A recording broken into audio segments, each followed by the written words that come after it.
오늘은 국아입니다. 국아, 율법의 하나님과 성막에 대해서 배웁니다. 성막이 구약에서 차지하는 그 비중과 역할이 상당히 큽니다. 그래서 오늘 굉장히 중요한 과를 배우기 때문에 잘 배우시고 그 다음부터 이제 또 속죄 제물에 대한 과가 이어집니다. 오늘 또 첫 그 성막에 관한 내용을 잘 따라오시기 바랍니다. 신학적 주제 한 목소리 읽어보겠습니다. 성막은 거룩하신 하나님이 죄 많은 백성 가운데 거하실 수 있도록 세워졌습니다. 그래서 포인트 1을 보시면 하나님이 자기 백성을 위해 성막을 준비하셨습니다 했는데, 자기 백성을 위해서 한다는 것이 이제 죄 많은 백성 가운데 라는 말과 이제 또 통할 수 있는 포인트고요. 그다음에 두 번째 포인트를 보시면, 두 번째 포인트에는 하나님이 자기 백성을 통해 성막을 지으셨다 그랬어요. 그래서 그 세워졌다는 말이 하나님의 백성을 통해 세우신 그 일을 암시하고 있습니다. 세워졌다는 그 신학적 주제의 단어가 있죠. 그다음에 세 번째로는 하나님의 임재가 성막에 충만했습니다. 그것이 바로 거하실 수 있도록 이라는 말에 포함이 되는 거예요. 그래서 1, 3, 2 이렇게 되죠. 그러면 도입 부분을 한번 보겠습니다. 저희 어머니는 전형적인 가정주부이셨습니다. 재봉질을 잘 하셔서 어릴 때는 대부분의 옷을 직접 만들어 주셨습니다. 기본기 이상의 기술이 필요한 경우는 백화점 직물 코너에 가서 원하는 도안을 찾을 때까지 견본책을 훑어보셨습니다. 천을 사다가 그 위에 옷본을 꽂고 본을 따라 꼼꼼하게 그려 잘라서 꿰매면 되었습니다. 그러면 언제나 옷들이 예쁘게 만들어졌습니다. 시대가 변했습니다. 저나 아내나 바느질을 하는 대신 상점에서 옷을 사 입습니다. 그러나 그때 어머니에게서 값진 교훈을 한 가지 배웠는데, 그것은 바로 제대로 만들고 싶으면 본을 따라 하라는 것입니다.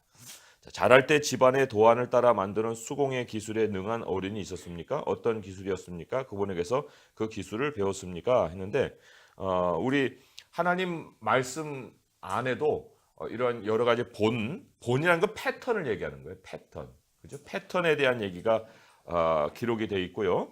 하나 그 두 가지 정도 예를 한번 찾아보면은, 뭐 우리 자랄 때 어른들에게서도 배울 수 있지만 성경에도 말씀이 기록되어 있어요. 출애굽기 25장을 한번 가보시면, 출애굽기 25장 9절 먼저 한번 보겠습니다.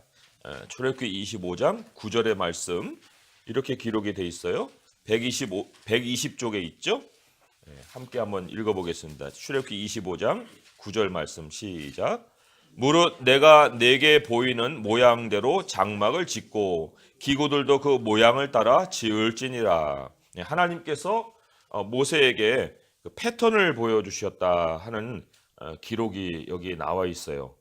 그래서 그 패턴대로 했다는 것이고, 또 솔로몬의 성전도 하나님이 그 설계도를 주셔서 만들게 하셨어요. 역대상입니다. 역대상 28장 12절의 말씀을 한번 또 찾아보세요. 역대상 28장 12절의 말씀, 페이지 수로는 653페이지예요. 653페이지. 역대상 28장 12절의 말씀을 보시면, 그 다윗이 먼저 그 솔로몬을 그 설계도를 받고 그 설계도를 또 솔로몬에게 전달해 주는 이러한 기록이에요. 그래서 역대상 28장 11, 12절 한번 읽어볼까요? 시작. 다윗이 성전의 복도와 그 집들과 그 곳간과 다락과 골방과 속죄소의 설계도를 그의 아들 솔로몬에게 주고, 또 그가 영감으로 받은 모든 것 곧 여호와의 성전의 뜰과 사면의 모든 방과 하나님의 성전 곳간 성물 곳간의 설계도를 주고, 그래서 그 하나님의 성전이 그냥 다윗의 아이디어나 또 그 이전에 모세의 아이디어로 지어진 것이 아니라 하나님이 그대로 패턴대로 그 짓게끔 먼저 보여주신 것이다. 또 두 번째 질문은, 현재 직업이나 취미 생활에서 따르고 있는 패턴이 있습니까? 본을 따르는 것은 왜 중요합니까?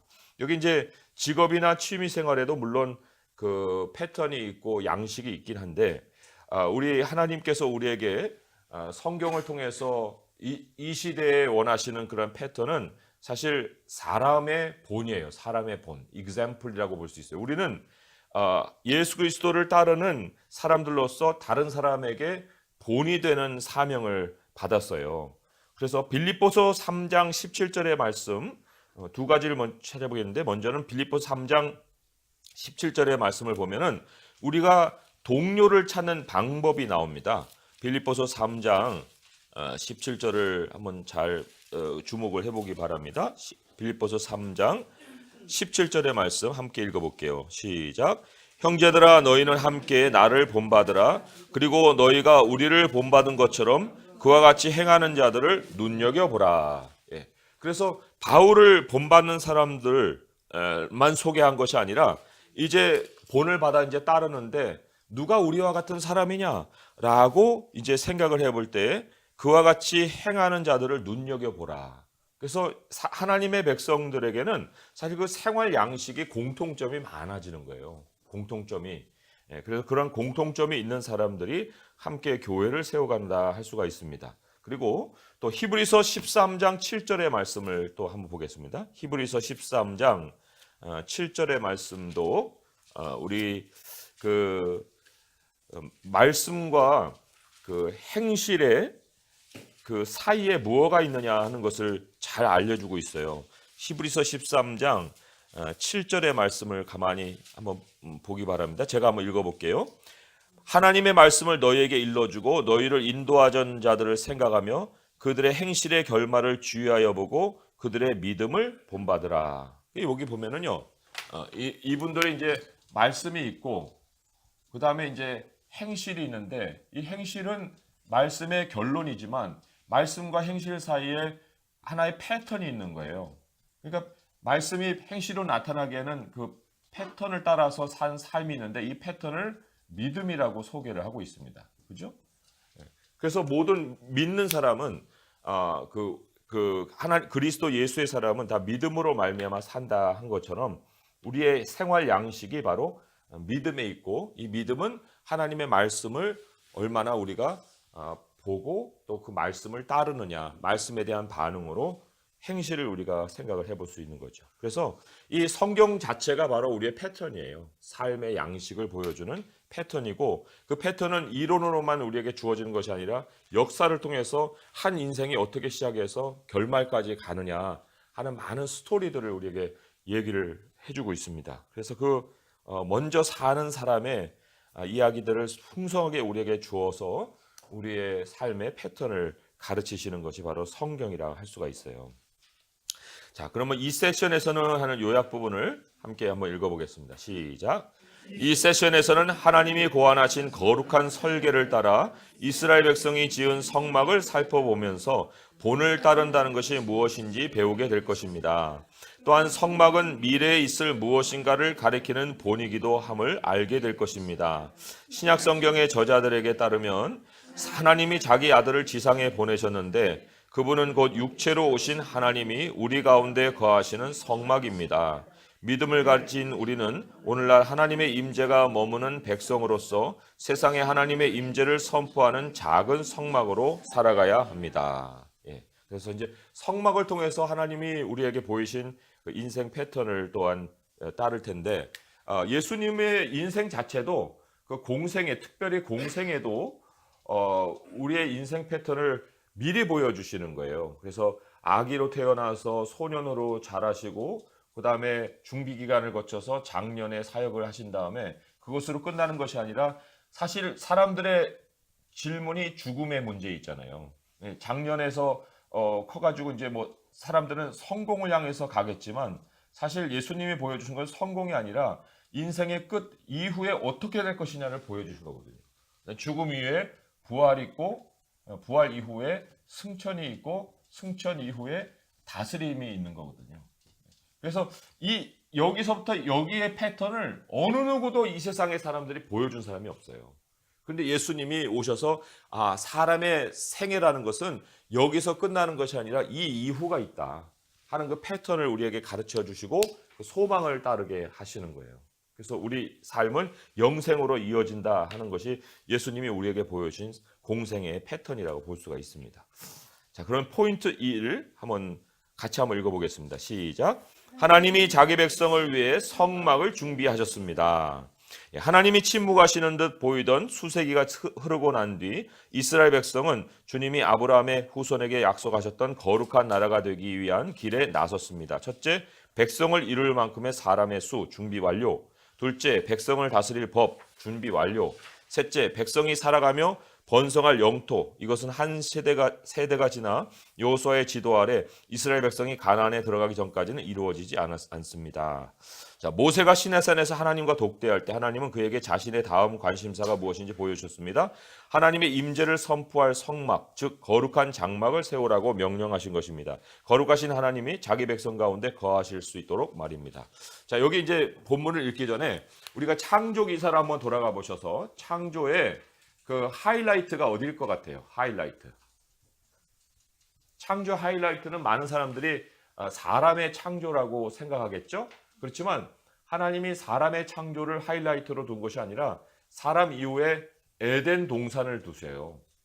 에덴 동산을 두시고 하나님이 거하실 장소에 사람을 두시는 거예요. 그러니까 사람이 창조의 하이라이트가 아니고 하나님이 에덴 동산에 사람과 함께 하신다는 것이 창조의 가장 그 절정의 클라이막스라고 볼 수가 있습니다. 그래서도 우리 성막의 그 하이라이트는 성막에 어떤 성막을 지어놓고 성막 자체가 아니라 그 성막에 임하시는 하나님이에요. 임하시는 하나님의 영광, 그것이 이제 성막을 가장 빛내는 그러한 마지막 모습이라고 할 수가 있습니다. 그것을 이제 좀 염두에 두고 우리가 본문을 더 읽을 필요가 있습니다. 자, 거기 106페이지 본문 말씀, 성경 본문 말씀, 우리 이막송 집사님 분단 함께 읽어주시기 바랍니다. 시작. 이스라엘 자손이 명령하여 내게 예물을 드리라고 기쁜 마음으로 내는 자가 내게 갇힌 모든 것을 너희는 받을지니라. 내가 그들에게서 받은 명령을 하니 금과 은과 못과 청색 자색 손톱질과 가는 배실과 염소털과 붉은 물을 들인 순양의 갓과 깨달의 흙과 조각목과 등이와 바위에 드는 향료와 분양할 향을 만들 향통과 호마노와 예복과 함께 물릴 보석이라. 내가 그들 위에 성소를 그들이 나를 위하여 짓되 물을 내가 내게 보이는 모양대로 장막을 짓고 기구들도 그 모양에 따라 지으리라. 네, 아멘. 이 지시사항들은 성막 건설에 사용할 원자재를 모으기 위한 것입니다. 주님은 이들 예물을 자원에서 가져와야 한다고 강조하십니다. 출애굽기 성막 이야기의 도입부에서 알 수 있는 것은 하나님은 우리 예배를 받으실 자격이 있으시기 때문에 우리가 마지못해서가 아니라 기쁜 마음으로 나아오기를 바라신다는 것입니다. 질문을 보겠어요? 하나님이 예물을 자원하는 마음으로 가져오라고 하신 이유는 무엇입니까? 자원하는 마음에 위에 본문 2절에 기쁜 마음이라고 나오는 거예요. 자원하는 마음이에요. 기쁜 마음으로 내는 자. 이렇게 되어 있어요. 그런데 이 하나님이 예물을 가져오라고 하신 것은 어떤 사실을 그들에게 가르쳐 주기 위함이에요. 상기시켜 주기 위함인데 뭐냐면 자유인임을 확인시켜 주는 거예요. 너희가 이제는 더 이상 노예가 아니라 너희는 자유한 사람들이다. 바로의 노역을 할 때에는 부역하잖아요. 그리고 부과된 그 임무를 충당을 해야 됩니다. 그 자기 할당 목을 채워야 되는 거예요. 얼마나 참 고통스러운 세월이었어요. 그런데 지금은 어떤 하나님 할당약을 주는 것이 아니라 기쁜 마음으로 내는 만큼 내라. 그것은 모든 것이 내게 이제는 하나님이 나에게 그러한 것들을 다스리고 소유하고 또 그것을 사용할 수 있는 자유를 주셨다는 거예요. 자유로움, 해방시켜 주셨다. 그래서 자원함은 자유인에게 나오는 마음이고, 그리고 또 예배를 하나님은 받으실 자격이 있다라고 여기 소개를 하고 있지 않습니까? 그래서 하나님을 향한 것은 결국 우리가 우리 하나님을 어떤 분이냐 하는 것을 알 때만이 우리의 예물을 드릴 수가 있는 거거든요. 그래서 자원하는 마음은 하나님이 누군지를 알지 못하면 억지적인 것밖에는 되질 않아요. 그래서 하나님이 누구신가 하는 것을 아는 사람만이 이제 자원함으로 그 예물을 드릴 수가 있는 것이고, 그리고 여기 8절 뒤에 보면은 나를 위하여라는 말이 있어요. 나를 위하여. 그래서 이 하나님을 위한다는 것이 우리의 삶의 모든 것을 기쁘게 사용하게 하는 목적이 됩니다.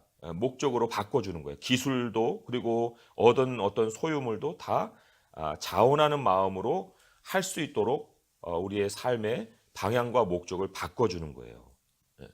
자, 107페이지 한번 읽어보겠습니다. 전직 노예들이 이렇게 값비싼 물건들을 갖게 되었을까요? 어떻게? 이것은 이스라엘 백성이 애굽에서 탈출할 때 취했던 전리품의 일부입니다. 출애굽기 35장은 백성이 물건들을 바쳐야 하는 상황에 어떻게 대처하는지를 묘사하는데 29절에서 절정에 달합니다. 마음에 자원하는 남녀는 누구나 여호와께서 모세의 손을 빌려 명령하신 모든 것을 만들기 위하여 물품을 드렸으니 이것이 이스라엘 자손이 여호와께 자원하여 드린 예물이니라. 산 위에서 하나님은 모세에게 이 재료들을 모두 어떻게 사용해야 하는지 설명하기 시작합니다. 이야기는 이렇게 이어집니다. 그 말씀 함께 읽어보겠습니다.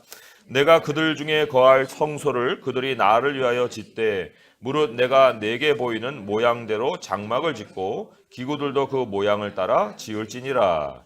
내가 그들 중에 거하리라는 구절에 주목하십시오. 이스라엘 백성도 우리처럼 하나님의 임재가 어디에나 가능함을 알았습니다. 고전적인 신학 용어로 말하자면 편지하신 하나님에 대해 알았다는 뜻입니다. 하지만 하나님은 특정한 시대와 공간 속에 감지 가능한 방식으로 인간 가운데 자신의 임재를 드러내기로 결정하셨습니다. 성막은 광야에서 바로 그런 공간이 될 것입니다. 어떻게 보면 성막은 안팎에 비싼 가구들을 갖다 놓은 화려한 장막에 지나지 않았습니다. 그것을 거룩한 성소로 바꾼 것은 그 안에 충만한 여호와의 영광이었습니다. 출애굽기 40장 한번 같이 찾아보겠습니다. 출애굽기 40장 34절이에요. 출애굽기 40장 34절의 말씀. 맨 마지막 장이죠. 출애굽기 맨 마지막 장입니다. 40장 34절의 말씀. 같이 한번 읽어볼게요. 시작. 구름이 회막에 덮이고 여호와의 영광이 성막에 충만하매. 그리고 이제 모세가 회막에 들어갈 수가 없었다. 이런 말이 있습니다. 자, 여기 그 말 자체가 상당히 중요한 의미이긴 해요. 성막이 이제 지어졌어요. 그래서 여기 이제 그 성막이라고 생각하시고, 근데 이 성막이 지어지기까지 모세가 진영 밖에 회막을 짓고 거기에 들어가서 하나님을 만나요. 근데 하나님은 모세는 회막에 들어가고 하나님은 영광으로 구름 가운데 이제 임재하셨다 그랬어요. 그러니까 안에는 모세가 있고 밖에는 하나님의 영광, 그 구름이 있는, 혹은 영광이 있는 이런 패턴으로 계속해서 오다가 성막을 지어서 이제는 하나님의 영광이 안에 계시고 모세는 아예 들어가지도 못해요. 그럼 이 들어가지 못하는 그 이유는 뭘까 할 때 이제 여기에 들어오게 만드는 법이 바로 이 레위기예요. 레위기. 왜냐하면 여기 속죄 제물이 속죄 제물을 통해서 하나님의 영광으로 찾아 들어올 수 있는 길을 열어주시는 거죠. 그러니까 길을 열어주지 않으면은 결코 성막에 있는 하나님의 영광을 우리가 찾아 들어갈 수가 없어요. 하나님이 열어주시는 길을 통해서 우리는 하나님의 영광을 이제 맞이하게 되는 거죠. 그래서 이 성막이라고 하는 것 자체가 그냥 어떤 그 독립적인 어떤 개체로 우리에게 주어졌다기보다는 성막은 하나님과의 만남의 장소로 우리에게 열어주신 장소이긴 하나, 그러나 거기에 이제 중간에 연결되는 길이 있어야만 하나님의 영광을 찾아올 수 있다 하는 것을 이제 이 출애굽기 40장 35절 모세가 회막에 들어갈 수 없었으니 라는 말의 이제 의미예요. 그런데 그 하나님이 성막에서 이제 레위기 1장 1절을 보시면은 여호와께서 회막에서 모세를 부르시고 그에게 말씀하여 이르시되라고 하면서 하나님께로 나오는 길을 열어주시죠. 열어주신 다음에는 누구든지 그 길을 따라서 나올 수 있게 되고, 그 길은 지금은 제물로 우리의 소개되지만 예수님이 우리의 길이 되셔서 하나님의 영광으로 들어가는 그런 모든 문을 열어주셨다. 그렇게 성경은 이제 선포를 하고 있습니다. 자, 그런 것까지 한번 생각을 해보시고, 그런데 이것은 감지 가능한 방식이라고 얘기를 하고 있어요. 거기 밑에서 5번째 줄에 감지 가능한 방식으로 인간 가운데 자신의 임재를 드러낸다 그랬는데, 지금도 하나님은 감지 가능한 방식으로 하나님의 모습을 우리에게 드러내십니다. 그 감지 가능한 방식이 뭐냐면 바로 하나님의 영이죠. 하나님의 영. 하나님의 영을 우리 안에 두셔서 우리가 하나님의 영과 동행할 수 있도록 이제 해주시는데, 하나님의 영을 사실은 많은 사람들이 뭐 그런 게 있어 하면서 사실 굉장히 우리하고 차원이 다른 어떤 것으로 생각하기가 쉽습니다. 그리고는 도무지 느끼지도 못하고 감지도 못하는 그런 영으로 생각하기가 쉬운데, 하나님의 영을 감지하는 가장 실제적인 것이 바로 하나님의 말씀이에요. 하나님의 말씀을 우리가 읽으면서 그냥 뭐 멍 때린다고 하잖아요. 멍 때리면서 읽을 수가 없잖아요. 그 말씀을 대하면 거기에 우리의 생각이 작동을 하고, 이 생각이 바로 하나님의 영과 이어주는 다리 역할을 하는 거예요. 이 말씀이 생각을 일으키고, 생각이 다리 역할을 해서 하나님의 영과 교통하게 하고, 그리고 또한 기도를 통해서 하나님의 영과 교통하게 하고, 그리고 하나님 말씀대로 이루어주면서 우리하고 감지 가능한 방식으로 소통을 하시죠. 그러니까 하나님의 영, 그리고 하나님의 영은 또 열매를 맺으시잖아요. 그래서 사랑과 희락과 화평과 오래 참음과 온유와 오래 참음과 온유와 절제와 양성과 충성, 뭐 이런 거, 순서는 좀 다르지만은 그렇게 하나님이 영을 통해서 열매를 맺어 가시면서 그 감지 가능한 방식 우리 가운데 임재를 드러내신다. 이제 그런 정도만 설명을 드리고 포인트 2로 한번 넘어가 보겠습니다. 포인트 2 함께 읽어볼게요. 시작. 하나님이 자기 백성을 통해 성막을 지으셨습니다. 네, 원자재들이 모이자 부살렐과 오홀리압 두 명의 장인이 일꾼들과 함께 장막을 세우고 모든 가구를 정교히 만들기 시작했습니다. 성경 저자는 하나님이 이들에게 기술을 주셨다고 기록했습니다. 성경에는 각 공정에 따른 세부 사항들이 정확하게 기록되어 있습니다.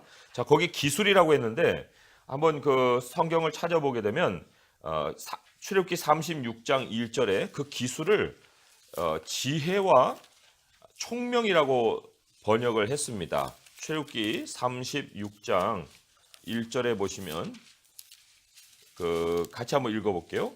138쪽 시작. 부살렐과 오홀리압과 및 마음이 지혜로운 사람 곧 여호와께서 지혜와 총명을 부으사 성소에 쓸 모든 일을 할 줄 알게 하신 자들은 모두 여호와께서 명령하신 대로 할 것이니라. 그런데 그 지혜와 총명을 조금 의미를 부여해서 번역하자면 skill and intelligence예요. 뭐냐면 기술과 지능 혹은 어떤 지식, 이 두 가지가 함께 있지 않으면 사실 자기 역할을 할 수가 없어요. 기술은 뛰어난데 뭐 아는 게 없으면 뭐 만들 수가 없잖아요. 아는 건 많은데 기술이 없으면은 그 이론을 어떻게 실천을 합니까? 근데 이걸 같이 하나님이 주신다는 거죠. 기술도 주시고 그다음에 그걸 알 수 있는 전문적인 지식도 주시고, 그래서 그것이 같이 작용할 수 있도록 하는 것이 누구에게서 온다고요? 하나님에게서 오는 거예요. 그래서 카이스트 카이스트 단체에서 과학자로 일하시던 분이 한동대학교에 이제 어떤 직책을 맡으실 때 그분이 오신다고 하는 얘기를 하면서 무슨 고분자 뭐 그런 분야에 오시는 분이라고 하면서 소개할 때 그분의 어떤 에피소드 하나 소개해 준 것이 있어요. 뭐냐면 마지막에 어떤 수식을 풀어야 되는데 그 수식을 못 푸는 거예요. 그런데 수술하는 어떤 일이 있었는가 보죠. 근데 수술대에 올라가지고 마취할 때 그게 떠오른 거예요. 그래서 그 생각을 수술 깨고 난 다음에 적어서 그 수식을 풀었다는 얘기를 하더라고요. 그러니까 마지막에 풀리지 않는 것을 하나님이 그 생각을 통해서 그 사람에게 풀 수 있도록 연결고리를 이제 제시를 해준 거거든요. 그러니까 이 기술이나 재능이나 이것도 다 하나님이 주셔야만 우리에게 완성이 되는 것이고, 뭔가 이렇게 반짝이는 생각들이 내게서 나오는 것 같지만 그러나 그것에 대한 그 아이디어는 다 하나님이 주신 거기 때문에 사람이 자기 지능과 또 자기 기술로는 한계가 있는 거거든요. 그런 걸 우리가 또 생각을 해볼 수가 있습니다. 자, 뒷페이지 넘어가시면은 108페이지에 본문 거기 두 구절 우리 2분단 한번 읽어주기 바랍니다. 시작. 예, 거기요. 예. 이스라엘 쾌하게 모든 역사를 마치되 여호와께서 모세에게 명령하신 대로 다 행하고 그들이 성막을 모세에게로 가져왔으니. 네, 거기 이제 성막 그림이 있죠. 예, 그림에 보면은 그 지성소가 있고 그다음에 성소가 이제 나눠져 있습니다. 그 나눠진 그 가운데에 그 천막이 쳐 있는 거예요. 지금 천막이 좀 열려 있지만 천막이 이제 다 이렇게 가려져서 완전히 그 어두컴컴한 언약궤 안에는 어두컴컴한 그런 흑암이 있습니다. 그래서 하나님이 그 흑암이라는 것은 하나님의 어떤 임재를 어떤 그 예시하는 그 현상이라고 볼 수가 있어요. 그래서 신의 산에 하나님이 임재하실 때 흑암이 덮였다는 말이 있거든요. 그리고 창세기 기록에 보게 되면 흑암이 깊음 위에 있고 하나님의 신이 수면에 운행하신다 하는 말이 있어요. 그것도 흑암은 우리는 어두움 하면은 상당히 그 부정적으로만 생각하지만 하나님은 보이지 않는 분이시라는 것을 이 창조 세계에 가시적으로 드러내실 때에 사용하시는 그 현상이 흑암이에요.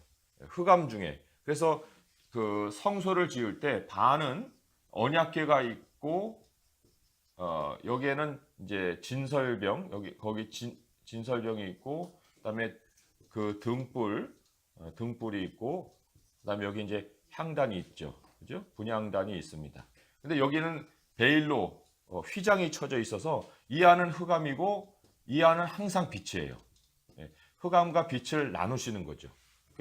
그 베일이 나누고요. 그다음에 언약궤에서는 하나님의 임재가 있어서 여기서 하나님이 계시하시는 곳이에요. 계시하시지만 결코 이 안에는 그 누구나 함부로 들어올 수가 없는 거예요. 그러니까 에덴 동산에서도 하나님께서 선악을 알게 하는 나무의 실과를 먹지 말아라. 먹는 안에 죽는다 하는 것이 바로 이 중앙에 있는 언약궤를 상징하는 거거든요. 하나님의 말씀은 항상 우리에게 주어지는 거지 너가 다가가서 따먹는 게 아니다. 너 스스로가 지식을 스스로 얻는 것이 아니다. 하나님이 항상 주신다. 그러나 이 안에는 항상 들어올 수 있게 해주시거든요. 재물을 가지고 들어올 수 있게 해주시는데 이게 바로 등불이 생명나무를 상징하는 모형이에요. 그죠? 그래서 항상 그 등불을 밝혀라. 거기에 하나님의 임재가 이것도 다 하나님의 임재를 상징하는 거거든요. 하나님이 떡과 또 불과 이런 것을 통해서 살아계신다는 것을 이제 우리에게 가르쳐 주시고 그리고 등불을 통해서 빛을 보여주시지만 그러나 그 전지 영역에 대해서만큼은 인간이 함부로 들어올 수 없게 만드시는 그런 구조를 이제 가지고 있어요. 그래서 여기 뒤에 이제 이어지는 말씀 보겠습니다. 이 구절에서 주목해야 될 점은 다음과 같습니다. 하나님은 자기 백성을 통해 그분의 역사가 완성되기를 원하십니다. 실제로 하나님이 맡기신 임무는 완성될 수 있고 잘 완성됩니다. 인간은 자원해 온전히 주님께 순종할 수 있습니다. 그런데 때로는 하나님의 도우심이 필요합니다. 하나님은 지도자를 거룩한 도구로 사용하십니다. 부살렐과 다른 일꾼들은 임무를 마치고 나서 하나님이 세우신 사람에게 검토를 받았습니다. 그래서 여기 그 하나님이 일하시는 방식도 사람들의 자원이지만 그러나 자원도 어떤 감독 체제 안에서 이루어질 수 있도록 어떤 연결고리를 두셨어요. 그래서 권세의 구조라고 볼 수 있죠. 지난 시간에 우리가 권세에 대해서 배웠는데 권세의 그 구조를 가지고 하나님은 하나님의 일을 이루어 가신다. 이렇게 또한 여기서 요약을 해볼 수가 있습니다. 자, 그럼 질문을 통해서 한번 내용을 분석을 해볼게요. 하나님의 뜻을 이루는 거룩한 도구로서 수행하도록 부름받은 우리의 임무는 무엇입니까? 했습니다. 자, 거룩한 도구로 수행을 할 수 있으려면은 참 여기 그 장막이라고 하는 어떤 목적을 알아야 되고, 그다음에 장막을 짓는 데에는 공정이 필요하잖아요.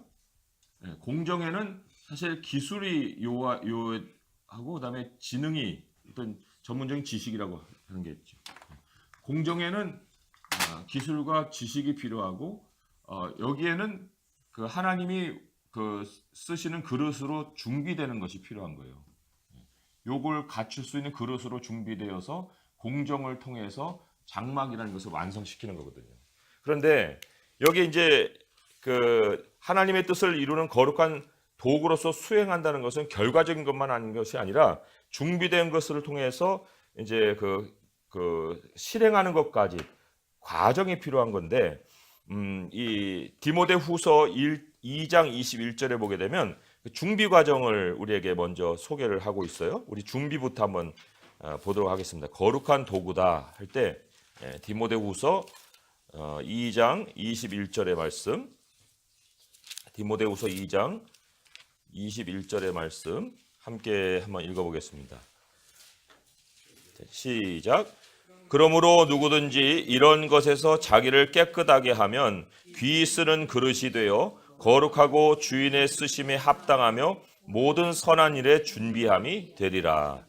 여기 이제 준비 과정을 얘기하는데, 여기에 이런 것에서라고 할 때 이런 것이 앞에 있는 쭉 그 14절부터 보게 되면은 그 망령되고 헛된 말, 그것을 얘기합니다. 망령되고 헛된 말이라는 것은 이제 여러 가지 다른 사상들을 얘기하는 거예요. 그러니까 여러 가지 다른 사상들을 우리가 내려놓고, 또 영향받은 나의 가치관을 내려놓고 하나님께서 준비해 가시는 그 선한 일에 대한 준비를 해야 된다는 거예요. 그죠? 그것이 먼저 섞여 있으면은 목적을 장막으로 갈 수가 없어요. 하나는 요구를 하고 다른 것은 다른 것을 하게 되는 그런 상황이 벌어지게 되죠.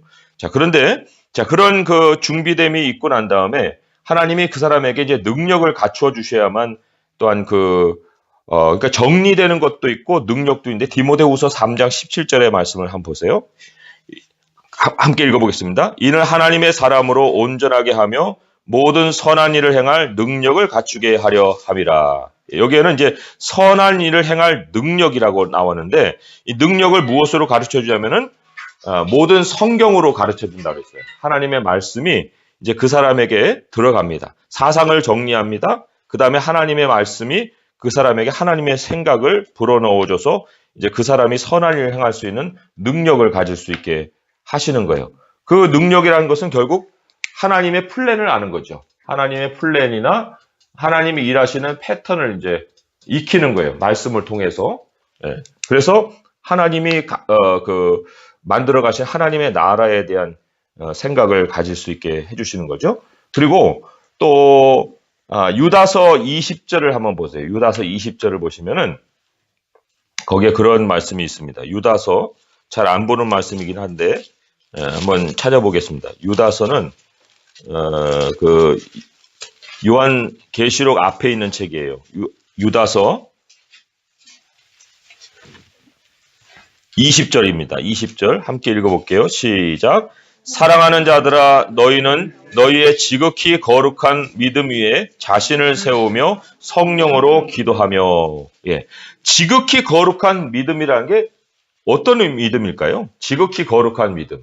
이게 보통 우리는 믿음이라고 하는데, 거룩한 믿음이라는 것도 사실 좀 의문이 들긴 하는데, 지극히 거룩한 믿음이라니까 이게 더 의미를 우리가 잘 모르겠다 할 수가 있어요. 지극히 거룩한 믿음. 그런데 하나의 이제 예를 한번 제가 제시를 해보겠습니다. 왜 거기에 지극히 거룩이라는 말이 쓰였을까 하는 것 한번 생각을 해보시라는 거예요. 출애굽기 29장 37절의 말씀, 출애굽기 29장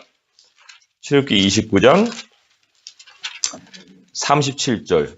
이제 이 지극히 거룩한 믿음이 우리의 공정 속에 필요한 믿음이에요. 출애굽기 29장 37절의 말씀 같이 한번 읽어볼게요. 너는 이레 동안 제단을 위하여 속죄하여 거룩하게 하라.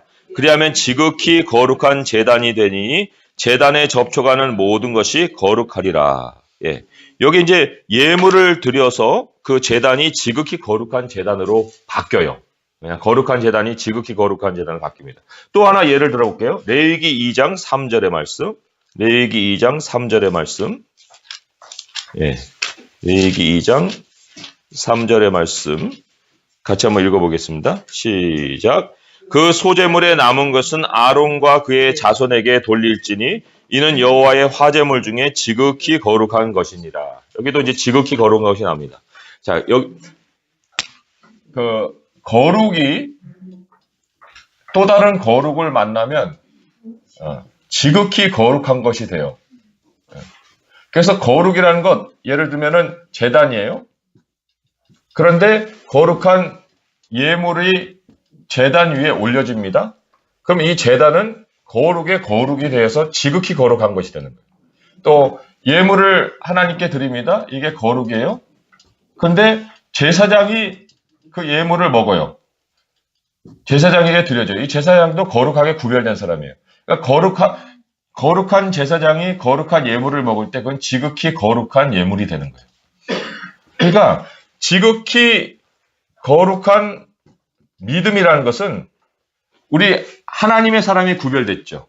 A라는 사람이 구별됐어요. B라는 사람이 구별됐어요. A라는 사람도 믿음을 갖고 있고 B라는 사람도 믿음을 갖고 있어요. 이 믿음과 믿음이 합쳐질 때 지극히 거룩한 믿음이라고 하는 거예요. 거룩한 믿음, 그러나 지극히 거룩한 믿음. 근데 거룩 중에 거룩이 뭐냐면 이사야서의 6장에 보는 거룩하다, 거룩하다, 거룩하다. 한 거룩이 3번 나오죠. 그거는 2번 정도가 아니에요. 거룩하다, 거룩하다, 거룩하다. 그래갖고 천사들도 다 눈을 가리고 하나님의 영광이 성막에 충만할 때 거기에 이제 거룩하다, 거룩하다, 거룩하다. 물론 하나님의 그 속성 자체의 거룩함을 우리가 생각할 수 있고 삼위일체 하나님이 하나가 되었기 때문에 거룩하다, 거룩하다, 거룩하다라고 할 수 있지만 그런데 지극히 거룩하다는 이것이 하나의 그 연합체 속에서 지극히 거룩하다는 말을 하기 때문에 하나님의 영광과 그 다음에 그 성소와 그리고 거기에 누가 있습니까? 천사나 사람이 있잖아요. 이사야가 있고 또 천사가 있잖아요. 그죠? 그래서 하나님 자신과 거룩한 성소와 그 다음에 하나님이 지으신 피조물이 거기에 다 모여 있을 때 거룩하다, 거룩하다, 거룩하다 어떤 그런 개념으로도 우리가 그 거룩을 이해를 할 수가 있는 거예요. 그렇지만 어쨌든 이 지극히 거룩하다는 것은 결국 거룩과 거룩이 만나기 때문에 이 공정이라는 것은 혼자서 하는 일이 아니라는 거예요. 지극히 거룩한 믿음 위에 세워지는 것이다. 그 유다서의 말씀에 바로 그런 뜻을 가지고 있지 않습니까? 그래서 사랑하는 자들아 너희는 지극히 거룩한 믿음 위에 자신을 세우며 성령으로 기도해라. 자신을 어디다 세워요? 하나님이 만나게 하시는 성도들의 모임 속에서 자기를 세워가라. 하나님께 받은 믿음을 어떻게 적용할 것이냐? 그것은 스스로의 어떤 목적을 향해서 성취를 향해서 적용하는 것이 아니라 하나님의 백성과 함께하는 믿음을 가지고 그 믿음을 적용시켜 가는 거죠. 그래서 거룩한 도구로 수행하는 부름을 받은 우리의 임무는 무엇인가 할 때 그 임무의 임무는 뭐냐면 임무 중에 임무는 다른 사람들과 하나로 연결되는 것을 우리의 생각을 해볼 수가 있어야 해요. 에베소서의 말씀 그래서 여기 그 종합적으로 모든 것들을 또한 종합해 볼 수 있는 에베소서 말씀을 한번 찾아보도록 하겠습니다. 에베소서 말씀에 4장 16절의 말씀이에요. 4장 16절의 말씀 함께 읽어볼게요. 에베소서 4장 16절 말씀. 그에게서 온몸이 각 마디를 통하여 도움을 받음으로 연결되고 결합되어 각 지체의 분량대로 역사하여 그 몸을 자라게 하며 사랑 안에서 스스로 세우느니라. 연결되고 결합되는 것. 그 배후에 바로 지극히 거룩한 믿음 위에 자신을 세워가는 그 말씀이 암시가 되어 있다 할 수가 있습니다. 자, 그러면 계속 읽어볼게요. 출애굽기 39장은 장막 자체와 지성소와 성소에 들어갈 가구들을 비롯해 모세가 맡은 프로젝트의 다양한 부분을 나열합니다. 자, 거기 본문 뒤에 있는 그 분들 전체로 그 본문 한번 읽어주시기 바랍니다. 시작. 109장이 109페이지.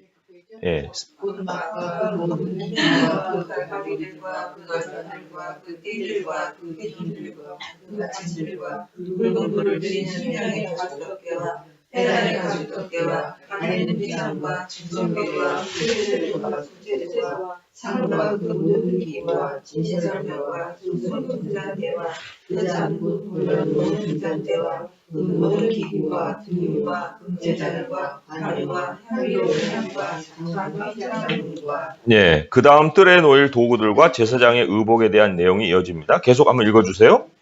제사장과 그 노조와 그 제사와 그 모든 기구와 물통과 그 받침과 뜰의 포장들과 그 기둥들과 그 받침들과 뜰 문의 휘장과 그 줄들과 그 말들과 성성하고 토막에서 사용할 모든 기구와 손에서 섬기기 위한 정기와 모제가 전에 때 있는 제사장 아론의 못하고가 그의 아들 레위시라. 네, 그리고 출애굽기 39장 32, 33절 내용을 다시 한번 강조하면서 끝을 맺습니다. 이건 제가 읽어볼게요. 여호와께서 모세에게 명령하신 대로 이스라엘 자손이 모든 역사를 마침에 모세가 그 마친 모든 것을 본즉 여호와께서 명령하신 대로 되었으므로 모세가 그들에게 축복하였더라. 성막은 하나님이 구속해 주신 장소로서 거룩한 백성이 자신감과 즐거움으로 하나님의 임재를 맞이할 수 있는 곳입니다. 그러나 다른 한편으로 백성에게 그들의 죄를 상기시키는 곳이기도 합니다. 거기서 드려지는 속죄의 제물은 죄를 씻기 위해서는 하나님의 공급하심이 지속적으로 필요함을 상기시킵니다. 질문이에요. 종종 자기 죄를 회개할 필요가 있는 사람으로서 당신은 어떤 방식으로 하나님께 나아갑니까? 이 질문하고 뒤에 있는 두 번째 질문하고 좀 유사한 것 같으면 약간 차이가 있어요. 두 번째 질문이 이렇죠. 하나님의 구속으로 거룩하게 된 사람으로서 당신은 어떤 방식으로 하나님께 나아갑니까? 그러니까 방식은 하나님께 나아가는 건데 방식이 달라요. 앞에 있는 것은 죄를 회개할 필요가 있는 사람으로서 어떻게 하나님께 나아가느냐는 거고, 두 번째로는 거룩하게 된 사람으로서 어떤 방식으로 하나님께 나아가느냐, 그런 얘기예요. 여기에 대해서도 우리가 히브리서 말씀에 잘 설명을 해주고 있습니다. 첫 번째 질문에 대한 답은 히브리서 4장 16절의 말씀으로 우리가 가서 한번 확인을 해볼게요. 히브리서 4장 16절의 말씀이에요. 함께 읽어볼게요. 357쪽입니다. 히브리서 4장 16절의 말씀 시작. 그러므로 우리는 긍휼하심을 받고 때를 따라 돕는 은혜를 얻기 위하여 은혜의 보좌 앞에 담대히 나아갈 것이니라. 예, 여기는 긍휼함을 받는 자로서 은혜의 보좌라고 얘기하고 있어요. 그러니까 하나님의 은혜를 우리가 구하고 나아가는 거예요. 그래도 여기에는 담대히 나가라 했기 때문에 자신감을 가지고 그렇게 나간다는 거죠. 앞에 자신감과 즐거움으로 하나님의 임재를 맞이할 수 있다고 했으니까 여기 우리 은혜의 보좌 앞에 나아가는 그러한 모습을 우리가 생각한다면은 거룩한 사람으로서는 어떤 방식으로 나가느냐 하는 것은 히브리서 10장 22절의 말씀 한번 보겠습니다. 히브리서 10장 22절의 말씀 함께 읽어볼게요. 시작. 우리가 마음의 뿌림을 받아 악한 양심으로부터 벗어나고 몸은 맑은 물로 씻음을 받았으니 참마음과 온전한 믿음으로 하나님께 나아가자. 예. 여기 참마음과 온전한 믿음이라는 말이 있습니다. 참마음이라는 것은 섞이지 않은 마음이라고 볼 수가 있어요. 어떤 가장하는 것이 없고 뭐 한 채 하는 것이 없는 진정성이 있는 마음이 바로 참마음이라 하는데, 그것은 사실 더러움이 씻어진 마음이라고 볼 수 있습니다. 더러움이 씻어졌다는 것은 디모데후서 아까 2장의 말씀과 같이 그 깨끗한 그릇이 되는 거죠. 세상 사상이나 어떤 헛되고 망령된 생각이나 이런 것들이 또 씻어진 어떤 마음으로 나가는 것과 온전한 믿음이라는 것은 의심하지 아니하고 나가는 걸 말해요. 하나님이 계시냐 안 계시냐 뭐 이런 생각을 가지는 것이 아니라 반드시 하나님이 계시다 하는 그것을 가지고 이제 하나님을 향해 담대하게 나아가는 거예요. 그런데 이 참마음과 온전한 믿음이 되려면은 그 전제가 있습니다. 그 전제가 22절에 보면 마음의 뿌림을 받아야 되고 또 몸이 맑은 물로 씻음을 받아야 되는 거예요. 근데 마음이 뿌림을 받는다는 것은 피를 얘기하는 거고요. 몸이 씻음 받는 건 물을 얘기하는 겁니다. 피와 물을 여기서 암시를 하고 있어요. 근데 마음이 뿌림을 받아 악한 양심으로부터 벗어난다는 것은 결국은 우리 하나님이 사실 이 악한 양심이 기능을 할 수 있게 해주시는 거예요. 피라는 것은. 그리고 물이라는 것은 세례를 얘기합니다. 세례는 예수님과 함께 죽고 예수님과 함께 살아나는 이 생명을 얘기하는 거죠. 그래서 두 가지가 같이 작용을 해야만, 영적으로 거듭남이 있어야만, 이게 이제 피와 물은 결국은 다 거듭남을 얘기하는 거죠. 우리가 하는 일이 아니라 예수님이 우리를 통해서 해주신 일을, 거듭남이 있어야만 참마음과 온전한 믿음을 가지고 하나님께 나아갈 수 있다. 그래서 이게 거룩하게 된 사람이라는 것은 전제가 바로 거듭남에 있다 하는 것을 알려주고 있습니다. 자, 포인트 3번 함께 읽어볼게요. 시작. 하나님의 임재가 성막에 충만했습니다. 본문을 전체가 함께 읽어보겠습니다. 시작. 구름이 임하게 덮이고 여호와의 영광이 성막에 충만하매 모세가 해막에 들어갈 수 없으니 이는 구름이 해막에 덮이고 여호와의 영광이 성막에 충만하였으며 구름이 성막 위에서 떠오를 때에는 이스라엘 자손이 모든 사람이 아름다워하고 구름이 떠오르지 않을 때에는 떠오르는 날까지 나아가지 아니하였으며 낮에는 여호와의 구름이 성막 위에 있고 밤에는 불이 그 구름 가운데 있음을 이스라엘의 온 족속이 모든 생사들에서 그를 보았더라. 아멘. 하나님은 이전에 구름 기둥을 통해 이스라엘 백성에게 자신의 임재를 드러내셨습니다. 이스라엘 진영 밖에 있는 임시 회막, 즉 모세가 주님과 말씀을 나누는 곳 위로 구름이 보였습니다. 그런데 이제 더욱 놀라운 일이 일어납니다. 하나님이 진영 한가운데, 즉 새로 지은 성막 위에 누구나 볼 수 있게 나타나신 것입니다. 출애굽기 40장에 이 장면이 기록되어 있습니다.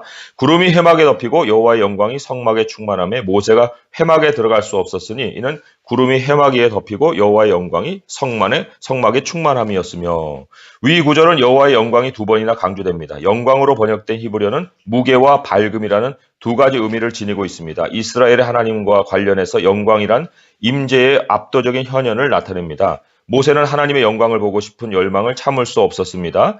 진영 밖의 장막에서 사람이 자기의 친구와 이야기함 같이 하나님과 대면하여 대화를 나눈 뒤에도 여전했습니다. 그의 요청에 하나님은 자기 영광을 부분적으로나마 그에게 드러내셨습니다. 내가 내 등을 볼 것이요 얼굴은 보지 못하리라. 하지만 출애굽기 40장에서 여호와의 영광이 성막에 충만하자 모세조차 그곳에 들어갈 수가 없었습니다. 여기 등을 볼 것이요 얼굴을 보지 못하리라 하는 것은 하나님 얼굴과 등의 그 의미를 우리가 알아야 하는 거예요.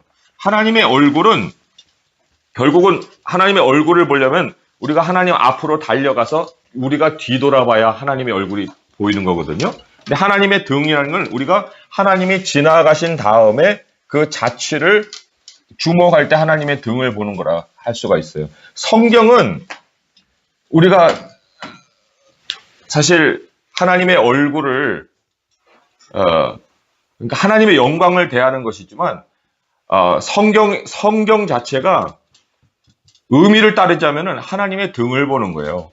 하나님이 지나가신 자리를 주목하는 것이 우리가 성경을 읽는 일이라고 할 수가 있습니다. 그러니까 하나님의 얼굴이라는 것은 우리가 하나님이 계시하지도 않았는데 우리가 하나님의 얼굴 앞으로 가서 하나님을 볼 수가 없는 거예요. 그렇잖아요? 하나님의 계시가 있기 때문에 주어진 계시를 보는 것은 하나님의 등을 보는 거예요. 그러니까 하나님은 보이지 않으신 분이기 때문에 모세가 하나님의 얼굴을 보고 또 하나님의 어떤 뭐 등을 보고 어떤 이런 것들이 사실은 보이지 않는 하나님을 보는 하나님으로 물론 이런 것을 생각해 볼 수가 있습니다. 뭐냐면 이스라엘 족장들 장로들이 민수기에 보게 되면 하나님의 산에 올라가서 그분의 얼굴을 보고 그분 아래서 먹고 마셨더라 하는 기록이 있어요. 그런데 거기에서 하나님을 체험하는 것은 그것은 비유가 아닙니다. 비유가 아니에요. 왜냐하면 예수 그리스도께서 자신을 나타내실 때 비로소 신약에서만 말씀이 육신이 돼서 나타나신 것이 아니라 그 이전에도 얼마든지 자신의 모습을 사람의 모양으로 나타내셨어요. 그러나 사람의 모양이지만 육체를 입은 것이 아니라 사람의 모양으로만 나타나신 거기 때문에 그때 그 여호와의 얼굴을 보고 먹고 마셨다고 할 때는 잠시적인 하나님의 현현이라고 볼 수가 있습니다. 잠시적인 하나님의 현현. 그런데 이때 하나님이 보여주신 그 하나님의 모습은 모세가 하나님의 얼굴을 보지 못하고 등을 봤다는 것은 결국은 그 전체적인 그 의미 속에서는 하나님의 계시를 받는 존재로서 모세가 하나님의 등을 봤다는 것이고 미리 앞서가지고 하나님을 내가 관찰해서 알 수 있는 상황이 아니다. 그런 것을 이제 비유적으로 보여줬다고 볼 수가 있죠. 그래서 이 친구라고 하는 것은 뭐냐? 여기 이제 사람이 자기 친구와 이야기한 것 같다고 했는데 친구라고 하는 것은 요한복음 15장 15절에 그 의미가 잘 나타나 있어요. 요한복음 15장 15절의 말씀 같이 한번 찾아보겠습니다. 요한복음 15장 15절의 말씀 같이 한번 읽어볼게요. 시작. 이제부터는 너희를 종이라 하지 아니하리니 종은 주인이 하는 것을 알지 못함이라. 너희를 친구라 하였노니 내가 내 아버지께 들은 것을 다 너희에게 알게 하였음이라. 예. 친구의 표시는 뭐냐면 그 계시를 주시는 거예요. 아버지의 뜻을 알려주시는 거예요. 그 주어진 말씀의 목적과 뜻을 아는 것을 친구라고 합니다. 그래서 이 친구의 개념이기 때문에 결국 모세도 계시를 받게 되고 또 우리도 하나님의 계시를 또한 아는 자로서 살아가는 거예요. 친구로서. 자, 그러면 그 다음 질문 한번 보겠습니다. 성막을 가득 채운 하나님의 임재가 하나님의 성품이나 그 위대하심을 이해하는데 어떤 영향을 줍니까? 했는데 하나님의 그 임재에 대한 하나님의 성품, 그래서 모세가 거기에 들어가지 못했다 할 때 그것은 바로 우리와 접근할 수 없는 그런 하나님의 그 거룩하심, 이제 그것이 가장 그 핵심 포인트예요. 하나님의 성품에는 거룩하신, 우리가 그 중보자가 없이 어떤 길이 열리지 아니하고서 하나님의 초청하심이 없이 걸어 들어갈 수 있는 영광이 절대로 아니다.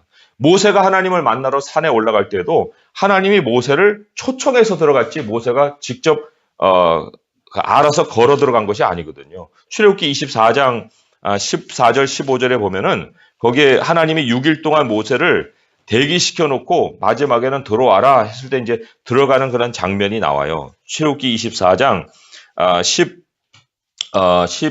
16절에 보시면은 그 모세가 산에 오르매 구름이 산을 가리며 여호와의 영광이 시내산 위에 머무르고 구름이 엿새 동안 산을 가리더니 일곱째 날에 여호와께서 구름 가운데서 모세를 부르시니라. 예, 그랬어요. 그렇기 때문에 이제 이만 하나님의 임재였지만 그 레위기의 제물의 법을 통해서 그것을 충족시킬 때만이 하나님의 영광으로 걸어 들어갈 수 있을 만큼 하나님은 그 거룩하심이 충만하신 그러한 분이시다. 그리고 그것이 바로 하나님의 또한 위대하심을 우리에게 알려주는 방식이죠. 계속 읽어볼게요. 구름은 하나님이 이스라엘 진영에 머무시는 영원한 증거로서 성막 위에 머뭅니다. 출애굽기는 다음과 같이 요약되어 마무리됩니다. 구름이 성막 위에 떠오를 때에는 이스라엘 자손이 그 모든 행진하는 길에 앞으로 나아갔고 구름이 떠오르지 않을 때에는 떠오르는 날까지 나아가지 아니하였으며 낮에는 여호와의 구름이 성막 위에 있고 밤에는 불이 그 구름 가운데 있음을 이스라엘 온 족속이 그 모든 행진하는 길에서 그들의 눈으로 또 보았더라. 출애굽기의 성막에 관한 모든 내용, 그리고 특히 이 결론 구절은 하나님이 자기 백성과 함께하길 원하시며 그들과 함께 계심을 그들이 알기를 원하신다는 사실을 결정적으로 증명합니다. 이 진리에는 오늘에도 동일합니다. 이 진리에 관한 가장 위대한 증거는 성육신 곧 하나님 자신이 인간 형태를 입으신 것입니다. 질문으로 보겠어요. 이스라엘 백성 가운데 임하신 하나님의 임재는 당신과 동료 그리스도인 가운데 거하시는 하나님의 열망에 관해 무엇을 말해줍니까? 자, 하나님의 임재, 이스라엘 가운데는 성막과 구름으로 하나님의 그 임재를 나타내셨죠. 그런데 우리 동료 그리스도인 가운데 거하시는 하나님의 열망, 우리 동료 그리스도인이라고 할 때는 그거는 교회에 임하시는 하나님의 그 영광을 얘기하는데 그 교회에 거하시는 하나님의 열망에 관해서 무엇을 관해 얘기해 주는가 할 때 여기 위에 길 안내를 해주신다는 것이 바로 하나님이 동반자 되신다 하는 걸 우리에게 알려주세요. 동반자. 하나님은 하나님의 임재를 그냥 자신을 증명하는 증거로 사용하시는 것이 아니라 하나님이 우리와 함께 동반해 주시는 인생의 동반자고 인생 창조에 하나님이 그 구성 요소에 있다 하는 걸 알려주시는 거예요. 사람이 하나님의 호흡으로 생명이 됐잖아요. 그러니까 하나님 없는 사람이라는 건 존재하지 않는 거예요. 하나님은 인간의 구성 요소예요. 인간의 구성 요소입니다. 하나님 따로 인간 따로가 아니라 인간은 하나님과 함께하는 존재로 아예 창조 때부터 그렇게 지어졌기 때문에 하나님이 임재해 주신다는 것은 하나님의 열망인과 동시에 하나님이 그렇게 창조하신 그 어떤 디자인이에요. 디자인. 그죠? 그래서 하나님은 그때 호흡으로 생명이 되게 해주신 것 같이 지금도 하나님의 영으로 우리와 함께 하시고 그 영을 매번 불어넣어 주실 때 무엇으로 불어넣으시냐면 말씀으로 불어넣으시죠. 왜냐하면 디모데후서 3장 16절에 모든 성경은 하나님의 감동으로 되었다 그러는데 감동이 God breathed이거든요. breathed.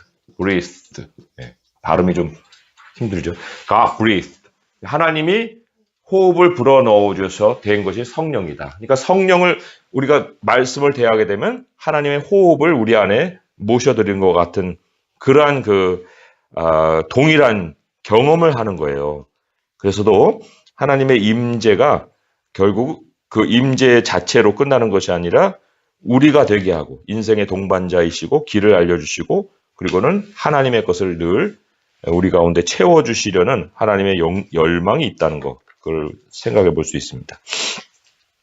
이스라엘 역사에서 이동식 성막이 결국 영구적인 성전으로 이어졌는데 두 곳 모두 주님의 지상처소로 이해됩니다. 사실 고대 세계에서 성전이란 곧 신의 집이었습니다. 하지만 이스라엘 성전은 이교도 성전처럼 하나님의 형상을 조각해 모시지 않았습니다. 그럼에도 불구하고 하나님의 거룩한 임재가 현시되는 곳 지성소로서 기능했습니다.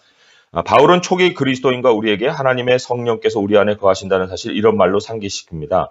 너희는 너희가 하나님의 성전인 것과 하나님의 성령이 너희 안에 계시는 것을 알지 못하느냐? 세상에서 우리는 하나님의 성전으로서 다른 사람들에게 주의 임재를 드러냅니다. 참 중요한 거예요. 세상에서 우리는 하나님의 성전으로서 다른 사람에게 주님의 임재를 드러낸다. 우리의 존재 자체가 하나님의 임재를 드러낸다. 우리가 하나님이 함께하는 그 구성 요소로의 사람이잖아요. 그러니까 사실 하나님 따로 우리 따로가 절대로 아니에요. 질문을 보겠습니다. 자신을 작은 성막이라고 생각해 보십시오. 당신 삶에서 하나님의 영광이 어떤 식으로 드러납니까? 네. 하나님이 머무는 우리 자신이잖아요. 그렇기 때문에 우리가 길을 걸어가는 그 모습 자체가 하나님의 영광을 보이는 거예요. 우리가 길을 걸어간다. 네. 그는 그냥 산다는 표현이에요. 우리가 산다. 우리 산다는 것 자체가 하나님의 영광을 세상에 보여주는 모습이라고도 볼 수가 있어요. 그리고 이제 우리가 살아가는 삶에 이 산다는 것이 결국은 성령을 조차 행하라 했기 때문에 하나님의 말씀을 조차 이제 행하는 그 모습을 가져야 되는 거겠죠. 그죠? 그래서 두 번째 질문으로 우리가 넘어갈 수가 있어요. 당신에게 혹은 당신을 통해서 하나님의 임재가 보이거나 감지될 만한 증거가 있습니까? 있다면 또는 있지 않다면 그것은 무엇입니까? 그 이유는 무엇입니까? 했는데 당신에게라고 할 때 당신에게 하나님의 임재가 보이거나 당신을 통해서 하나님의 임재가 보인다. 두 가지를 좀 생각을 해볼 수가 있습니다. 당신에게 하나님의 임재가 보인다 할 때는 그것은 성령의 열매 혹은 하나님의 말씀에 대한 깨달음이라고 볼 수가 있어요. 깨달음과 열매라고 볼 수가 있겠죠. 왜냐하면 하나님의 임재가 우리에게 보인다는 것은 하나님의 말씀이 우리에게 들어오는 그런 어떤 작용을 얘기하는 거거든요. 그리고 당신을 통해서가 성령의 열매라고 볼 수 있어요. 성령의 열매 9가지 뭡니까? 잘 알고 있지만 한번 얘기해 보세요. 네. 자, 사랑, 그 다음에요? 사랑과 희락과 화평. 예, 나오는 대로 한번 써보겠습니다. 예. 오래 참음, 자비, 양선, 온유, 절제. 예. 그죠? 사랑과 희락과 화평과 오래 참음과 자비와 양선과 충성과 온유와 절제. 이렇게 돼야 되죠. 그죠? 예. 여기 양선이라는 것은 선량하고 착하다는 뜻이에요. 한자로는. 우리가 좀 익숙지 않은 그런 뜻이긴 하지만 양선은 그 선량하고 착하다 그런 뜻인데 그 영어로는 goodness라고 할 수 있어요. goodness. 사람들이 그냥 뭐 좋다라고 얘기할 수 있는 그런 어떤 모습, 그러니까 양선, 어떤 도덕적인 어떤 그런 모습. 그러니까 이거는 그냥 선 자체로 얘기하는 것과는 조금 다른 그런 의미긴 하겠지만 우리가 표현해낼 수 있는 수준에서의 어떤 그 모습, 도덕적인 모습이라고 볼 수가 있는데 그것만 아니라 이게 다 합쳐져서 다른 사람에게 이러한 모습을 보인다는 거.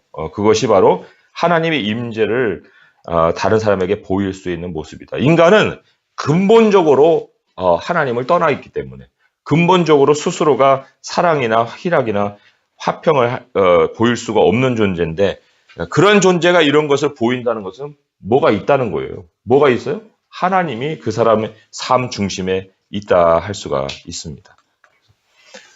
자, 결론을 같이 한번 읽어보겠습니다. 시작. 성막을 하나님이 자기 백성 가운데 거하시는 처소로 생각할 수 있도록 돕는 성경의 장치들은 다음과 같습니다. 에덴 동산은 하나님이 아담과 하와에게 자신을 나타내신 성막입니다. 광야의 장막은 하나님이 이스라엘에 자신을 현시하신 성막입니다. 예수님은 과거에도 현재에도 하나님이 인류에게 자신을 충분히 드러내신 탁월한 성막이십니다. 믿는 자들은 하나님의 임재를 동시에 선포하는 성막입니다. 새 예루살렘은 하나님이 자기 백성과 영원히 함께 하실 성막입니다. 예. 이런 것으로 우리가 볼 때 성경 전체의 주제가 하나님이 우리와 함께 하심이라고도 할 수가 있어요. 하나님이 우리와 함께 하심. 그런데 함께 하지 못한 그런 모습 안에서 하나님 계속해서 우리와 함께 해주시려는 그런 시도로 역사를 끌어오셨다. 그것이 이제 그래서 마지막에 새 예루살렘으로 완성이 된다. 그걸 우리가 생각해 볼 수 있으니까 하나님의 나라 이렇게 큰 덩어리를 생각할 수도 있지만 하나님의 나라가 뭐냐 하고 조금 더 구체적으로 들어가 보면 하나님과 우리가 함께하는 그러한 세상을 하나님의 나라라고 할 수가 있는 거죠. 자, 그리스도와의 연결 함께 읽어보겠습니다. 하나님은 이스라엘 백성과 함께 거하시기 위해 성막을 지으라고 지시하셨습니다. 하나님은 자기 백성과 함께 하기를 원하십니다. 그 때문에 훗날 하나님은 우리와 함께 하시는 임마누엘 성막으로서 자기 아들을 보내십니다. 하나님의 계획, 우리의 사명, 한 문장 읽어보겠습니다. 하나님이 내주하시는 백성으로서 우리는 이 세상에 하나님의 영광스러운 임재를 선포하기 위해 부름받았습니다. 자, 그럼 요약을 해볼게요. 믿는 자의 삶에 나타난 하나님의 임재는 어떤 도전과 위로를 줍니까? 네, 하나님의 임재가 우리에게 주는 도전 그리고 위로. 하나님의 임재라는 것은 사실 우리의 정체성이잖아요. 우리의 정체성. 우리의 정체성에 사실 많은 왜곡된 생각들이 침투해 있습니다. 나는 누구냐? 나는 누구냐 할 때 그 나는 누구냐에 대한 답을 각자 자기 나름대로 하는 거예요. 각자 나름대로.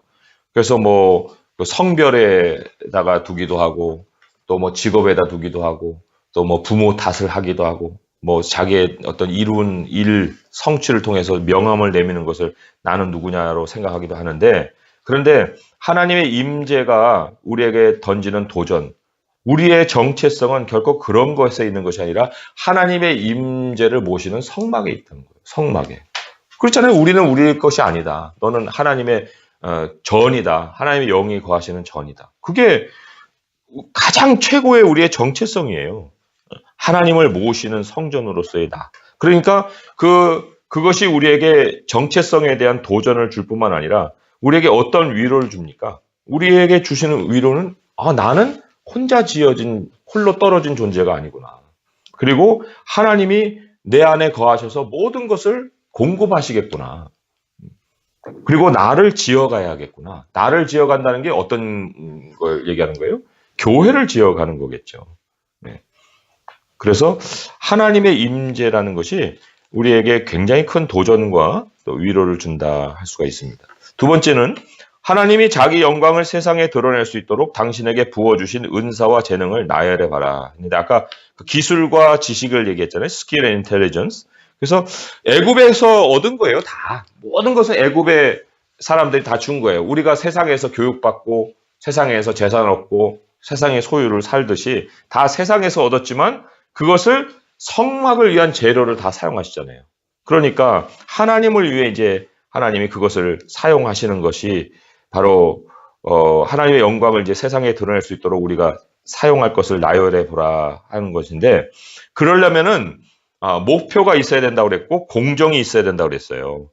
그래서 목표는 하나님의 교회를 세우는 거고, 그 다음에 공정은 아까 믿음이라고 말씀을 드렸지 않습니까? 우리가 지극히 거룩한 믿음 위에 자기를 세워가라 했고, 그리고 그럴 수 있기 위해서 세부적으로 우리가 연결되고 결합되어서 도움을 받아야 한다 하는 것도 같이 생각을 했습니다. 그래서 아까 그 지도자와 그 감독과 그 다음에 자기 그 기술이 연결이 돼야 되는 권세 구조 속에서 하나님이 그거를 발휘할 수 있게 해주셨다 했듯이 한번 찾아볼 수 있는 것이 고린도전서 12장 7절의 말씀 한번 보겠습니다. 고린도전서 12장 좀 몇 구절이 있긴 한데요. 고린도전서 12장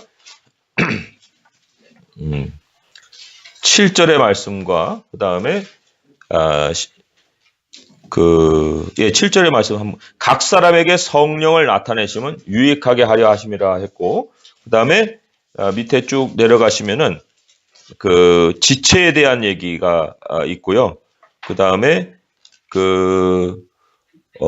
뒤에 보면은 그 28절부터 해서 거기 하나님이 그 직분자를 세워주시는데 사도, 선지자, 교사, 그리고는 쭉 다른 여러 가지 은사들을 세워주십니다. 그리고 그 은사들을 통해서는 하나님이 그 교회를 세워가시는 그러한 일들을 행하시죠. 그래서 여기 첫째는, 둘째는, 셋째는 하고 그 다음에는 하고 다 뭉그러뜨렸어요. 근데 첫째, 둘째, 셋째까지가 뭐에 해당되는 직분이냐면 말씀의 직분이에요. 그러니까 하나님의 말씀이 중심이 되는 중에 다른 여러 가지 은사들이 서로 그 작용을 해서 하나님의 교회를 세워가는 이러한 일들. 그게 바로 에베소서가 말하고 있는 봉사의 일이라고 할 수가 있습니다. 봉사의 일. 그죠? 에베소서에도 이제 그 하나님이 사람들을 세우시잖아요. 세우시는데 그 세우실 때의 마지막이 바로 성도들이 서로 봉사하는 일을 하게 하기 위함이라 하는 말씀이 있습니다. 그 에베소서 4장 12절의 말씀이 있는데, 이는 성도를 온전하게 하며 봉사의 일을 하게 하며 그리스도의 몸을 세우게 하려 하심이라 했는데, 봉사의 일을 하기 위해서 그 11절에 보게 되면, 에베소서 4장 11절에 보게 되면 가르치는 직분들이 있어요. 사도와 선지자와 또 복음 전하는 자와 목사와 교사, 이게 다 가르치는 직분이거든요. 그래서 말씀이 중심이 되고 거기에 서로가 연결되어서 봉사의 일을 할 수 있게 하시는 일을 행하신다. 그래서 우리가 그러한 지도를 받지 않으면, 말씀의 지도를 받지 않으면 결코 기술과 재능을 사용하기가 힘들다 할 수가 있어요. 자, 그럼 마지막 세 번째 문제. 가정, 교회, 직장, 학교 등 당신 삶의 영역을 돌아보세요. 각 영역에서 어떻게 하면 작은 성막으로서 하나님의 임재를 선포할 수 있을까요? 했는데, 사실 하나님이 예배하는 자를 찾으신다 그랬고, 그 예배는 신령과 진정으로 드려라 했는데, 하나님이 여기 있다 저기 있다 하시는 분이 아니라고 했죠. 그죠? 하나님은 모든 곳에서 예배를 받으시는데, 예배하는 자는 신령과 진정으로 예배를 드려라. 그러니까 이 두 가지 요소가 우리의 삶의 어떤 영역에서도 필요한 거거든요. 근데 신령과 진정이라는 것은 영적으로 진실하게, 이렇게도 형용사적으로, 부사적으로 번역을 할 수가 있어요. 영적으로 진실하게. 근데 영적으로 하는 것은 결국 우리가 지능적으로, 이성적으로가 아니라는 얘기거든요. 그러니까 하나님 앞에 나아가서 기도함으로, 또 진실로 하는 것도 결국 우리의 착한 성품 자체로만 아니에요.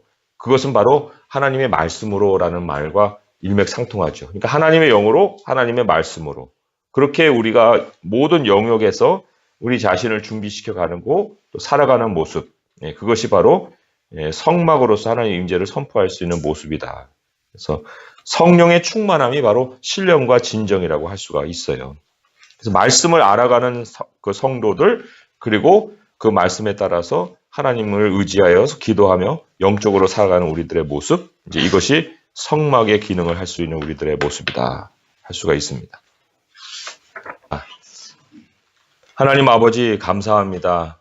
하나님께서 보이지 아니하신 영광의 주님이시고 거룩하신 분이시오나, 우리를 지으실 때 우리 하나님이 함께하는 사람으로 우리를 지으셨기에 하나님은 우리에게 늘 찾아오셔서 성령으로 충만케 하시고, 또 예수 그리스도를 통해서 길을 내어주시고 하나님과 함께하는 존재가 되게 하셨습니다. 아버지 하나님, 어찌 그러한 은혜를 우리에게 베풀어 주셨는지 우리는 알지 못하오나 하나님께서 우리에게 이러한 은혜를 베푸셨사옵고 또 우리 삶이 여기서 끝이 아니오 영생의 소망이 있음을 가르쳐 주셔서 감사합니다. 아버지 하나님, 예전에도 그렇고 지금도 그렇고 하나님은 성막을 통해 아버지의 영광을 드러내시온데 우리가 아버지 전이 되어서 주의 영을 모시고 있사오니 주여 우리도 주님의 그 전으로서의 역할을 잘 감당케 하시고 또 이 성막을 통하여 하나님이 세상에 주님 계심을 나타내게 원하시오니 우리 삶이 또한 하나님의 성막으로서의 그런 삶으로 잘 꾸려져 나갈 수 있도록 하여 주옵소서. 아버지 하나님, 저희들이 지극히 거룩한 믿음 위에 우리 자신을 세우라 하신 말씀과 같이 우리 서로가 연결되고 도와서 아버지 주시는 은사들을 잘 활용하게 하시고 아버지의 교회를 아름답게 세워가는 일에 서로 유익이 될 수 있도록 하여 주옵소서. 이 화요 성경 공부를 통하여서 우리가 자라가게 하시고 말씀 안에서 주님을 알아가는 즐거움이 넘치게 하시고 또 그러한 모습이 더 지속이 되어서 변화되는 모습으로 우리 하나님의 영광이 되게 하여 주옵소서. 예수님의 이름으로 감사하며 기도합니다. 아멘.